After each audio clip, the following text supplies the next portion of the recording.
புதுக்கோட்டை மாவட்டம் பொன்னமராவதி ஊராட்சி ஒன்றியம் காரையூரில் மக்களுடன் முதல்வர் திட்ட முகாம் இன்று நடைபெற்றது. இந்நிகழ்ச்சியில் புதுக்கோட்டை மாவட்ட ஆட்சித்தலைவர் தலைமையில் நடைபெற்றது.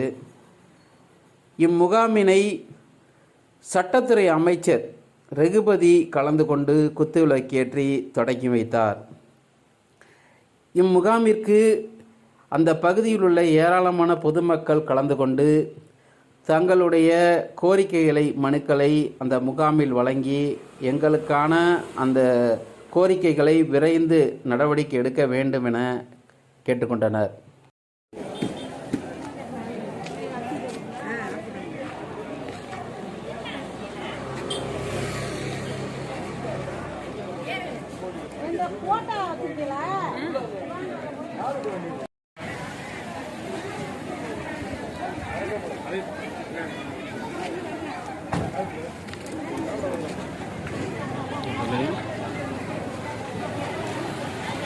எழுத்துங்கள். உங்கள் புதிய வெளியீடுகள் உங்களுக்கு உடனுக்குடனே வந்து சேரும்.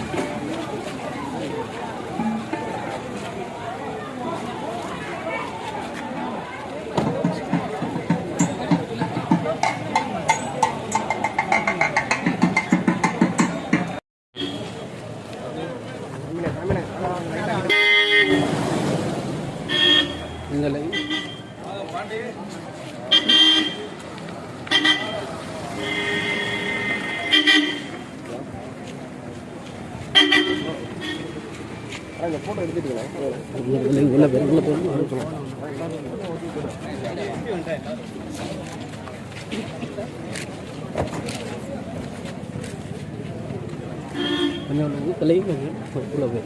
இல்லை போங்க சார்.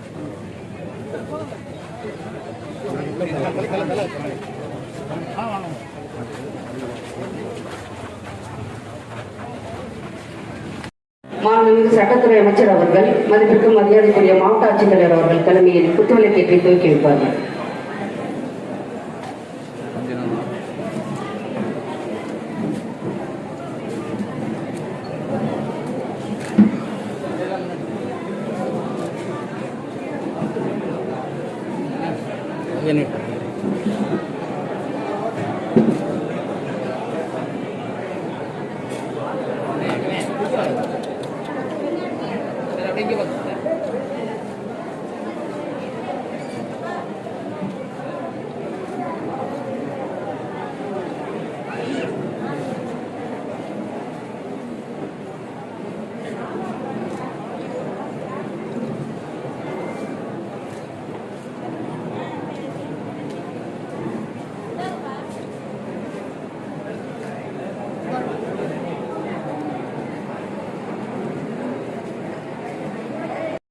நம்முடைய காரையூர் ஊராட்சியிலே சிறப்பாக நடைபெற்றுக் கொண்டிருக்கக்கூடிய மக்களுடன் முதல்வர் நிகழ்ச்சிக்கு தலைமை பொறுப்பேற்றிருக்கக்கூடிய மரியாதைக்குரிய மாவட்ட ஆட்சித்தலைவர்களே, இந்த சிறப்பு நிகழ்ச்சியிலே கலந்து கொண்டு சிறப்புரையாற்ற விரைவுள்ள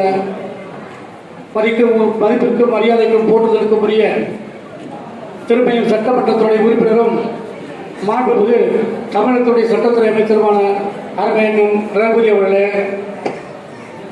மரியாதைக்குரிய பொன்னமராவதி ஒன்றிய குழுவுடைய பெருந்தலைவர் சுதா நெய்கலப்படி அவர்களே, மரியாதைக்குரிய இழுப்பூர் கூட்டாட்சி அவர்களே, மரியாதைக்குரிய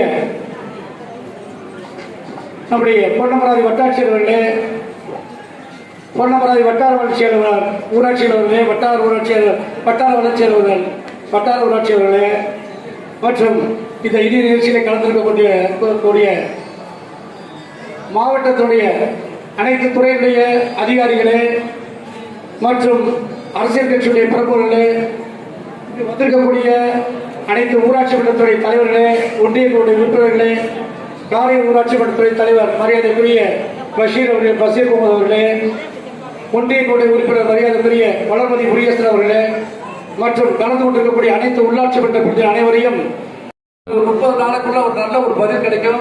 நிச்சயமா நல்ல ஒரு தீர்வு கிடைக்கும்.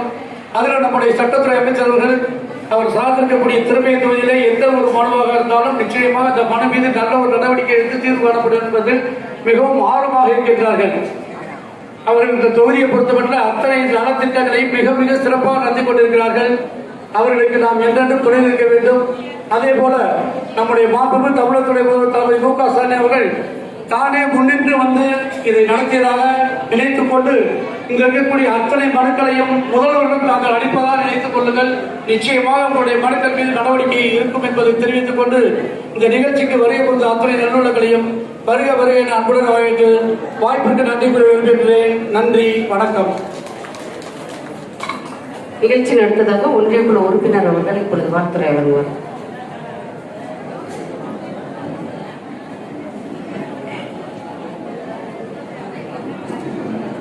புதுக்கோட்டை மாவட்டம் திருமயம் தொகுதி பொன்னமராவதி ஊராட்சி ஒன்றியத்தில் இன்று தலைவர் அவர்களுடைய மக்களுடன் முதல்வர் முகாமிற்கு தலைமையேற்று நடத்தி கொண்டிருக்கின்ற மாவட்ட ஆட்சித்தலைவர் அவர்களே, விழாவை அனைவருக்கும் இனிய காலை வணக்கம். காரையூர் ஊராட்சியில் இன்று மக்களுடன் முதல்வர் என்ற மிகவும் சீரிய திட்டம் நடைபெற்றுக் கொண்டிருக்கிறது. இந்நிகழ்ச்சியில் பங்கு பெற்றிருக்கும் நமது மாண்புமிகு சட்டம், நீதிமன்றங்கள், சிறைச்சாலை மற்றும் ஊழல் தடுப்பு சட்ட அமைச்சர் அவர்களுக்கும், நமது பொன்னமராவதி ஊராட்சி ஒன்றிய குழு தலைவர் அவர்களுக்கும், ஊராட்சி ஒன்றிய உறுப்பினர் அவர்களுக்கும், ஊராட்சி மன்ற தலைவர் அவர்களுக்கும், அனைத்து உள்ளாட்சி பிரதிநிதிகளுக்கும், பொதுமக்களுக்கும், ஆர்டிஓ உள்ளிட்ட அத்துணை அரசு அதிகாரிகளுக்கும், ஊடக நண்பர்களுக்கும் எனது பணிவான வணக்கத்தை தெரிவித்துக் கொள்கிறேன். இந்த நிகழ்ச்சி என்பது 11/7/2024 அன்று துவக்கப்பட்டது. இதன் முதல் கட்டமாக என்னாச்சு அப்படின்னா, அர்பன் ஏரியாஸ், அதாவது கிராமப்புறங்களில் அல்லாமல் நகர்ப்புறங்களில் ஆரம்பிக்கப்பட்டு அது வெகு சிறப்பாக நடைபெற்றது. அதன் தொடர்ச்சியாக அந்த நிகழ்ச்சியை பார்த்து அதன் வெற்றியை தொடர்ந்து ஊரக பகுதிகளிலும் இந்த நிகழ்ச்சியை தொடர வேண்டும் அப்படின்ற எண்ணத்தை கொண்டு 11/7/2024 11/7/2024 அன்று துவக்கப்பட்டது. இது அனைத்து மாவட்டங்களிலும், தமிழ்நாட்டில் உள்ள அனைத்து மாவட்டங்களிலும் துவக்கப்பட்டது. அதே போல் நம்மளோட ஊர்லயும், நம்மளோட புதுக்கோட்டை மாவட்டத்திலும் துவக்கப்பட்டு இதோட நம்மளுக்கு 65 கேம்ப் இந்த மாதிரி பண்ணியிருக்கோம். அந்த 65 கேம்ப்ல இன்னைக்கு கடைசி நாள். நம்ம ஆரம்பிச்சது 11/7, முடிக்க போது 30/8 அன்னைக்கு முடிக்கிறோம். 65 கேம்ப் நடத்தி இதுல கிட்டத்தட்ட 20,000 மனுக்கள் கேம்ப். அதாவது இது என்ன ஒரு திட்டம் அப்படின்னா, 30 தினங்களுக்குள் கொடுக்கப்படுற பல்வேறு திட்டங்களுக்கு, அதாவது ஒரு 15 டிபார்ட்மெண்ட் இருக்கு. அந்த 15 டிபார்ட்மெண்ட் 44 சர்வீசஸ். இந்த அத்தனை துறைகளை சார்ந்த இந்த சர்வீசஸ் மட்டும் 30 நேரங்களுக்குள்ள முடிக்கணும் அப்படின்ற ஒரு நோக்கு இருக்கு இந்த திட்டத்தோட நோக்கு. அந்த மாதிரி நம்ம பெறப்பட்ட மனுக்கள் அந்த 30 நாட்களும் முடிக்க முடியும் அப்படின்னு நம்ம பெறப்பட்ட மனுக்கள் கிட்டத்தட்ட 6000. இந்த 6000ல கிட்டத்தட்ட 4000 மனுக்கள் முடிக்கப்பட்டுள்ளன. இன்னும் 2000 மனுக்கள் இருக்கு. கண்டிப்பா ஒரு மாசத்துலயே அதை முடிச்சிருவோம். அந்த 30 எண்ணுக்குள்ள முடிச்சிடும். இது மட்டும் இல்லாம பொதுமக்கள் இந்த 30 எண்ணுக்குள் முடிக்கிற திட்டங்கள் இல்லாமல் பல்வேறு மனுக்கள் கொடுப்பாங்க, பல்வேறு கோரிக்கைகள் கொடுப்பாங்க. அது நம்ம ரிசீவ் பண்ண இதற்கு புதுக்கோட்டை மாவட்டத்தில் 20,000 மனுக்கள் பெறப்பட்டுள்ளன. அந்த 20,000 மனுக்கள்ல கிட்டத்தட்ட 8,000 மனுக்கள் நம்ம மீது நடவடிக்கை எடுக்கப்பட்டுள்ளோம். அந்த 30 தினங்கள் இல்லாம 30 தினங்கள் மேலேயும் போகலாம் அப்படின்னு சில கோரிக்கைகள் இருக்கும். அந்த கோரிக்கைகளுக்கு மீது நடவடிக்கை எடுக்கப்பட்டுள்ளது. அது கிட்டத்தட்ட ஒரு 8,000 மனுக்கள் முடிச்சிருக்கோம். ஸோ கண்டிப்பா நம்ம முன்னாடி பேசுறவங்க சொன்னாங்க, இங்க மனு கொடுத்து ஒரு வாரத்திலே நம்ம நடவடிக்கை எடுத்துக்கொண்டது. அதுதான் டிஸ்ட்ரிக்ட் அட்மினிஸ்ட்ரேட்டர் நோக்கமும். நீங்க கொடுக்குற மனு மீது அது சும்மா மனுவா இல்லாமல் கருதாமல் ஒருத்தரோட தேவை அப்படின்னு மனத்தில் வைத்துக்கொண்டு அந்த தேவையின் மீது உடனடியா எவ்வளவு சீக்கிரம் நடவடிக்கை உடனுக்குடன் நடவடிக்கை எடுக்க வேண்டும் அப்படின்றதான் நம்மளோட நோக்கமா இருக்கு. மாவட்ட ஆட்சித்தலைவர் நோக்கமாகவும் இருக்குது. அந்த மாவட்ட ஆட்சித்தலைவர் மட்டுமல்ல, 2 அமைச்சர்களின் முன்னிலையில் நாங்கள் நிறைய செஞ்சிருக்கோம். இனி தொடர்ந்து செய்வோம் அப்படின்ற வாக்குறுதியை உங்களுக்கு கொடுத்துக் கொள்கிறேன். மாண்புமிகு தமிழ்நாடு முதல்வர் அவர்கள் ஏகப்பட்ட திட்டங்கள் செஞ்சிருக்காங்க. குறிப்பா சொல்லணும் அப்படின்னா, பெண்களுக்கு நிறைய திட்டங்கள் இருக்கு. பெண்களுக்கான திட்டம் அப்படின்னா நம்ம எல்லாருமே சொல்றது மாசம் 1000 ரூபாய். இந்த மாசம் 1000 ரூபாய் எனக்கு வரல அப்படின்ற ஒரு கோரிக்கை எல்லா பெண்களுக்குமே இருக்கு. இதில் முதல் கட்டமா நம்ம முடிச்சிட்டோம். 2வது கட்டமா ஆரம்பிச்சிருக்கோம். பல்வேறு பொதுமக்கள் என்கிட்ட கேட்பாங்க, எனக்கு வரலையே அப்படின்றது. நீங்க தயவுக்கூர்ந்து கொஞ்சம் பொறுமையை காத்திருங்கள். உங்களோட மனுக்கள் இன்கேஸ் நிராகரிக்கப்பட்டிருந்தாலோ அல்லது உங்களுக்கு காரணம் தப்பா சொல்லியிருக்காங்க, உங்களுக்கு பண இன்கம் அதிகமா இருக்கு அதனால நிராகரிக்கிறோம் அப்படின்னு சொல்லியிருந்தாலும் நீங்க மீண்டும் அப்ளை பண்ணீங்க அப்படின்னா நம்மளோட விஏ உங்களை விசாரணை செய்து தகுதி இருப்பின் கண்டிப்பா அது மீண்டும் உங்களுக்கு கொடுக்கப்படும் அப்படின்ற உறுதியும் கொடுத்துக் கொள்கிறேன். அதனால புது மனுக்களும் கேட்கலாம். அதாவது முதல்ல அப்பீல் கேசஸ் நான் ஃபர்ஸ்ட் போட்டேன், எங்களுக்கு ரிஜெக்ட் பண்ணிட்டாங்க, ஆனால் 2வது வாட்டி போடேன் அப்படின்றது அப்பீல் கேசஸ். அது மட்டும் இல்லாம இது வரைக்கும் நான் வாங்கவே இல்லை அப்படின்னு சொல்றவங்க புது கேசஸ். இந்த இந்த மாதிரி புதுசா போடுறவங்களுக்கும் கொடுக்கப்படும் அப்படின்றது ஒன்று இருக்கு. இப்போ ஆன்லைன்ல இனிமேதான் அந்த மாதிரி ஒரு சிஸ்டம் வரப்போகுது. அது கவர்மெண்ட் பரிசீலனை செஞ்சுட்டு இருக்காங்க. அது வந்த உடனே கண்டிப்பா புது மனுக்களும் ஏற்றுக்கொள்ளப்படும் அப்படின்ற ஒரு உத்தரவாதத்தை கொடுக்குறேன். இது மட்டும் இல்லாம பெண் குழந்தைகளுக்கு வந்து புதுமை பெண் அப்படின்ற திட்டம் மூலமா நம்மளுக்கு 6ஆம் கிளாஸ்ல இருந்து 12ஆம் கிளாஸ் வரைக்கும் தமிழ் வழி கல்வி படிக்கிற அரசு பள்ளியில படிக்கிறவங்களோ அல்லது அரசு உதவி பெறும் பள்ளிகளில் படிக்கிறவங்களோ அடுத்த யூஜி போகும்போது ஒரு பிஎஸ்சியோ படிக்கும் போதோ இல்லை பிஇ படிக்கும் போதோ அல்லது எம்பிபிஎஸ் படிக்கும் போதோ அவங்களுக்கு மாதம் 1000 ரூபாய் அப்படின்ற ஒரு திட்டம் மிக அருமையா நமக்கு செயல்பட்டு கொண்டு இருக்குது. இதை வந்து நம்ம என்ன பண்ணாங்கன்னா மாண்பு முதல்வர் அவர்கள் ஆண் குழந்தைகளுக்கும் கொடுக்க வேண்டும் அப்படின்ற நோக்கத்தோட இப்போ தற்சமயம் 6ஆம் வகுப்புலேருந்து 12ஆம் வகுப்பு படிக்கும் அதே ஆண் குழந்தைகளுக்கும் கண்டிப்பா கொடுக்கப்படுது. அந்த 1000 ரூபாய் கொடுக்கப்படுது. இது போன மாசம் ஆரம்பித்து வெகு சிறப்பாக நடைபெற்றுக் கொண்டிருக்கிறது. நம்ம அந்த ஆன்லைன் சிஸ்டம் எல்லாமே போட்டு இப்போ ஃபர்ஸ்ட் மாசம் வந்து வாங்கிட்டாங்க, எல்லா குழந்தைங்களும் வாங்கிட்டாங்க. ஸோ அனைவரும் இது இன்கேஸ் வந்து உங்களுக்குலாம் இதை பத்தி தெரியவில்லை அப்படின்னா எந்த காலேஜ்ல படிக்கிறீங்களோ, அது ஐடிஐ இருக்கலாம், பாலிடெக்னிக்கா இருக்கலாம், இல்லை ஒரு காலேஜா இருக்கலாம், நீங்க எங்க படிக்கிறீங்களோ அந்த குழந்தைங்களுக்கு வந்து ஒரு நோடல் ஆஃபீஸர் அப்படின்றவங்க இருப்பாங்க. அந்த அதிகாரிகிட்ட போய் நீங்க சொன்னீங்க அப்படின்னா உங்களோட பர்டிகுலர்ஸ் எல்லாமே டீடைல்ஸ் உங்களோட அப்லோட் பண்ணி உங்களுக்கு கண்டிப்பா அடுத்த மாதத்துல இருந்து உங்களுக்கு 1000 ரூபாய் கிடைக்கிறதுக்கு ஒரு வழிவகை செஞ்சிருவாங்க. இது மட்டும் இல்லாம நம்மளோட மாவட்டம்னு இல்லாம பொதுவாகவே இந்தியா நாடு முழுவதுமே பெண்களுக்கு எதிரான வன்கொடுமைகள் நடைபெற்றுக் கொண்டிருக்கு. அப்படி ஒரு சூழ்நிலை இருக்கும்போது என்ன அப்படின்னா நம்மளுக்கு ஒரு எண் கொடுத்துருக்காங்க 181 181 அப்படின்ற ஒரு எண் கொடுத்துருக்காங்க. இந்த எண்ணை நீ தயவுசெய்து ஞாபகம் வச்சுக்கோங்க. ஒரு பெண்ணுக்கு எதிராக என்ன ஒரு கொடுமைகள் ஏற்பட்டாலும் அவங்களுக்கு எந்த ஒரு பிரச்சனையா இருக்கலாம், ஒரு மனதளவுல பிரச்சனை இருக்கலாம், இல்லை வந்து உடல் ரீதியா பிரச்சனை இருக்கலாம். அப்படி இருக்கும்போது தயவுக்கூர்ந்து எண்ணுக்கு நீங்க கால் பண்ணீங்க அப்படின்னா நீங்க பக்கத்து வீட்டுக்காரங்களா இருக்கலாம், இல்லை யாரா வேணா இருக்கலாம், இல்லை அந்த பாதிக்கப்பட்ட பெண்ணை கூட இருக்கலாம். அவங்க கால் பண்ணீங்க அப்படின்னா நம்மளோட அதிகாரிகள் உடனடியாக அந்த இடத்துக்கு வந்துட்டு உங்களோட என்ன ஒரு பிரச்சனை இருக்கோ அந்த பிரச்சனையை கண்டிப்பா தீர்த்து வைப்பாங்க. அது மட்டும் இல்லாம பெண் குழந்தைகள் ஒரு ஆண் குழந்தைகள் எந்த குழந்தைகளா இருந்தாலும் மனதளவிலையோ இல்ல பிசிக்கல் அபியூஸ் அதாவது உடம்பளவிலையோ ஏதாவது ஒரு பிரச்சனை இருக்கும் பட்சத்து 1098 1098 அப்படின்ற ஒரு எண் நீங்க கால் பண்ணீங்கன்னா அது சைல்ட் ஹெல்ப் லைன் அப்படின்னு சொல்லுவோம். அந்த எண்ணை கால் பண்ணீங்கன்னா அதே மாதிரி அதிகாரிகள் உடனே வருவாங்க. மற்றவங்களுக்கான என்ன தேவைகள் இருக்கோ அந்த குழந்தையோட பூர்த்தி செஞ்சதுக்கு கண்டிப்பா உதவி புரிவாங்க. இந்த மாதிரி எண்ணற்ற திட்டங்கள் மாண்பு தமிழ்நாடு முதல்வர் அப்படின்னு கீழ் தமிழ்நாடு அரசு நிறைய செஞ்சுட்டு இருக்காங்க. ஸோ தயவு கூர்ந்து பொதுமக்கள் அனைவரும் இதை பற்றி தெரிஞ்சுக்கொண்டு பயனடைவி என்று கூறிக்கொண்டே நன்றி கூடி விரும்புகிறேன். நன்றி, வணக்கம். அலுவலர் பெருமக்களே, பயனாளிகளே, உங்கள் அனைவருக்கு முதலில் என்னுடைய நன்றியையும் வணக்கத்தையும் வாழ்த்துக்களையும் தெரிவித்துக் கொள்கின்றேன். இன்றைக்கு காரையூர் பகுதியிலே இங்கே 7 ஊராட்சிகளைச் சேர்ந்த பொதுமக்கள் தங்களது குறைகளை 15 அரசு துறைகளிலே இருக்கக்கூடிய தங்களுடைய கோரிக்கைகளை எல்லாம் தெரிவிப்பதற்காக மாண்புமிகு தமிழ்நாடு முதலமைச்சர் அவர்கள் மக்களோடு முதல்வர் என்கின்ற அந்த திட்டத்தை துவக்கி அதன் பலனாக இன்றைக்கு தமிழகத்திலே கிராமங்களிலே வசிக்கின்ற மக்கள் தங்களது நீண்ட நாளைய கோரிக்கைகளை எல்லாம் இன்றைக்கு நிறைவேற்றிக் கொண்டிருக்கிறார்கள் என்று சொன்னால் அது மிகையாகாது. ஏற்கனவே நம்முடைய பேரூராட்சி, நகராட்சி, மாநகராட்சி பகுதிகளிலே இந்த திட்டம் மிகச் சிறப்பாக நடைபெற்று இதனுடைய பலன் தமிழகத்தினுடைய கிராமங்களிலே வசிக்கின்ற மக்களுக்கு கிடைக்க வேண்டும் என்பதற்காக மக்களுடன் முதல்வர் என்கின்ற திட்டத்தை மாண்புமிகு தமிழ்நாடு முதலமைச்சர் அவர்கள் துவக்கி வைத்திருக்கிறார்கள். இதனுடைய நோக்கமே பொதுமக்கள் எந்த கோரிக்கைக்காகவும் அலையக்கூடாது, ஒரே இடத்திலே அவர்களுக்கு தீர்வு கிடைக்க வேண்டும், அவர்கள் தங்களுடைய தீராத பிரச்சனைகளை எல்லாம் தீர்த்து வைக்க வேண்டும் என்பதற்குத்தான் இந்த மக்களுடன் முதல்வர் முகாமே இங்கே நடத்தப்படுகிறது. இங்கே உங்களுடைய பல்வேறு நீண்ட நாளைய கோரிக்கைகள், நிறைவேற்றப்படாத கோரிக்கைகள் எல்லாம் இருக்கலாம். அவற்றை எல்லாம் நீங்கள் மனுக்களாக தருகிற பொழுது இன்று மாலைக்குள்ளேயே அதற்கான விலை தரப்படும். விலை இருந்ததுதான் 30 நாட்களுக்குள் அதற்கான சாதகமான பதில் வரும்.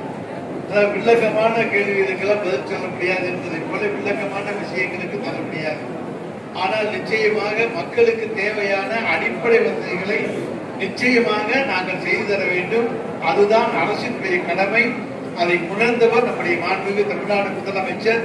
எனவே மக்களுக்கு அவருடைய அடிப்படை தேவைகளை பூர்த்தி செய்து தர வேண்டும் என்பதிலே இந்த அரசு அக்கறை எடுத்துக் கொண்டிருக்கிறது என்பதற்கு இந்த மக்களுடன் முதல்வர் முகாம் ஒரு எடுத்துக்காட்டு என்பதை நான் உங்களுக்கு பெருமையோடு சொல்லிக்கொள்ள கடமைப்பட்டிருக்கின்றேன். எனவே இந்த முகாமில் நீங்கள் உங்களுடைய பல்வேறு கோரிக்கைகளை மனுக்களாக தரலாம். இன்றைக்கு மாண்புமிகு தமிழ்நாடு முதலமைச்சர் அவர்கள் கிராமங்களிலே வசிக்கக்கூடிய மாணவ மாணவியருடைய நலனிலே அக்கறை எடுத்துக்கொண்டு இன்றைக்கு உயர்கல்வியிலே அவர்களுக்கு 7.5% உள்ஒதுக்கீடு தந்திருக்கின்றார். எந்த படிப்புகளுக்கு போனாலும் நமக்கு 7.5% உள்ஒதுக்கீடு இருக்கு. அது தவிர பொது கோட்டாவும் இருக்கு. எல்லாத்துலயும் நாம் போய் சேர்ந்து கொள்ளலாம். எந்த கல்லூரியிலே எங்கே போய் சேர்ந்தாலும் 6ஆம் வகுப்பு முதல் 12ஆம் வகுப்பு வரை அரசு பள்ளிகளிலே படித்துவிட்டு வருகின்றவர்களுக்கும் அரசு உதவி பெறுகிற பள்ளிகளிலே படித்துவிட்டு வருகின்றவர்களுக்கும் மாதம் 1000 ரூபாய் இன்றைக்கு அவர்களுக்கு 1ஆம் தேதி கையில காசு கிடைக்கின்ற காலமாக இருக்கிறது. ஒருவர் படித்துவிட்டு வேலை இல்லாமல் இருக்கிற காலத்திலே படிக்கிற பொழுதே அவருக்கு மாதம் 1000 ரூபாயை தருகிற முதலமைச்சராக மாண்புமிகு தமிழ்நாடு முதலமைச்சர் அவர்கள் இருக்கிறார்கள் என்பதை நாங்கள் மகிழ்ச்சியோடு தெரிவித்துக் கொள்கிறோம். இன்றைக்கு வேலைக்கு செல்கின்றவர்களுக்கும் வேண்டிய வசதிகளை உருவாக்கி தருவதற்காக பல்வேறு திட்டங்களை இன்றைக்கு தொழில் முனைவோர்களை எல்லாம் சந்தித்து தமிழகத்திற்கான பல நல்ல தொழிற்சாலைகளை கொண்டு வந்து இளைஞர்களுக்கு வேலை வாய்ப்பு தந்தால்தான் அவர்களுடைய எதிர்காலம் பிரகாசமாக இருக்கும் என்கின்ற உணர்வோடு அதை உணர்ந்து செயல்படுகிற முதலமைச்சர் தான் மாண்புமிகு தமிழ்நாடு முதலமைச்சர். அதே நேரத்தில் படிக்கின்ற பொழுதும் அவர்கள் எந்த விதமான கஷ்டத்துக்கும் ஆளாகக்கூடாது, பெற்றோர்களுக்கு எந்த விதமான தொந்தரவும் செய்யக்கூடாது என்பதற்காகத்தான் மாதம் 1000 ரூபாய் உதவித்தொகையை இன்றைக்கு அரசு பள்ளிகளிலே படித்து வருகின்றவர்களுக்கு, உதவி பெறுகின்ற பள்ளிகளிலே படித்து வருகின்றவர்களுக்கு தருகிற அந்த தலையாய திட்டத்தையும் தந்து கொண்டிருப்பவர் நம்முடைய மாண்புமிகு தமிழ்நாடு முதலமைச்சர் என்பதை உங்களுக்கு இந்த முகாம் மூலம் மகிழ்ச்சியோடு தெரிவித்துக் கொள்கிறேன். காரையூரை பொறுத்தவரைக்கும் ஒரு நீண்ட நாளைய பிரச்சனை. யாரோ ரெவென்யூ ரெக்கார்ட்ல ரயில்வே நிலம் என்று தவறாக எழுதிவிட்டு சென்று விட்டார்கள். அது யார் பதிஞ்சது, எந்த காலத்தில் பதிஞ்சது என்று எங்களுக்கு தெரியாது, உங்களுக்கு தெரியாது. ஆனா ஒரு 32 பேர் பட்டா கேட்டு வருகிற பொழுது அந்த இடத்துக்கு போய் பார்த்தால் ரயில்வே நிலம் என்று இருக்கிறது. அதாவது ரயில்வே நிலம் இல்ல, ரயில்வே அப்படின்னு போட்டிருக்காங்க. காலையில் எங்க வருது ரயிலே வராத ஊர்ல வந்து ரயில் போட்டு யாரோ ஒரு அதிகாரி செய்து விட்டு போன ஒரு தவறு இந்த 32 மக்கள் கஷ்டப்படுறாங்க. அதை நம்முடைய மாவட்ட ஆட்சித்தலைவரிடத்திலையும் நம்முடைய வருவாய் கோட்டாட்சியரிடத்தை எடுத்து சொல்லி அந்த தவறு திருத்தப்பட்டு, அதாவது ரெக்கார்ட்ல அது ரயில்வே என்று இருப்பது எடுக்கப்பட்டு இன்றைக்கு அதற்கான ஆணைகள் இன்று மாலை அல்லது நாளை மாலைக்குள் பிறப்பிக்கப்படும். 1ஆம் தேதி மாலை அந்த 32 பேருக்கும் காரையூரிலே இங்கே நம்முடைய நியாய விலைக்கடை திறப்புவிழா நிகழ்ச்சியிலே 32 பேருக்கு பட்டாவும் அங்கே வழங்கப்படும் என்பதை நான் தெரிவித்துக் கொள்கிறேன். ஏன்னா அதுக்காக தான் நிறைய பேர் வந்திருக்கீங்க. எனவே உங்க கோரிக்கையை நீங்க சொல்றதுக்கு முன்னால பதில நான் சொல்லிடுறேன். அதுதான் தலைவர் தளபதியினுடைய அரசு. எனவே 1ஆம் தேதி மாலை நடக்கின்ற அந்த விழா நிகழ்ச்சியிலே நம்முடைய நியாய விலைக்கடை திறப்பு விழா நிகழ்ச்சி நடக்க இருக்கிறது. அதுல நாங்க வந்து உங்க 32 பேருக்கு பட்டா அன்றைய தினம் தரப்படும். அதற்கான ஆணைகள் தயாராக இருக்கின்றன. இன்றைக்கு தர முடியாத ஒரு சூழ்நிலை ஏற்பட்டு விட்டது. எனவே நாளை மறுதினம் அது உங்களுக்கு தரப்படும். எனவே அது பற்றி யாரும் வருத்தப்பட வேண்டாம், சந்தேகப்பட வேண்டாம்.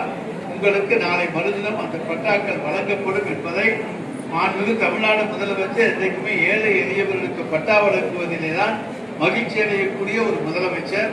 எனவே அந்த முதலமைச்சருடைய ஆட்சியிலே உங்களை நாங்கள் கஷ்டப்படுத்த மாட்டோம். நாளை மறுதினம் அந்த பட்டா வழங்கப்படும் என்பதையும் இந்த நேரத்தில் சொல்லி வாய்ப்புக்கு நன்றி கூறி விடைபெற்றுக் கொள்கிறேன். நன்றி.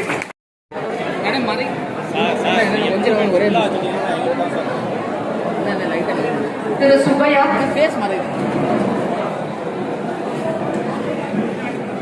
அடுத்ததாக வேளாண் மற்றும் உழவர் நலத்துறை சார்பில் மாநில வேளாண்மை வளர்ச்சி திட்டத்தின் கீழ் துவரை விதையில் பெறும் பயனாளிகள் பேர் நல்லையா, திரு சின்னையா,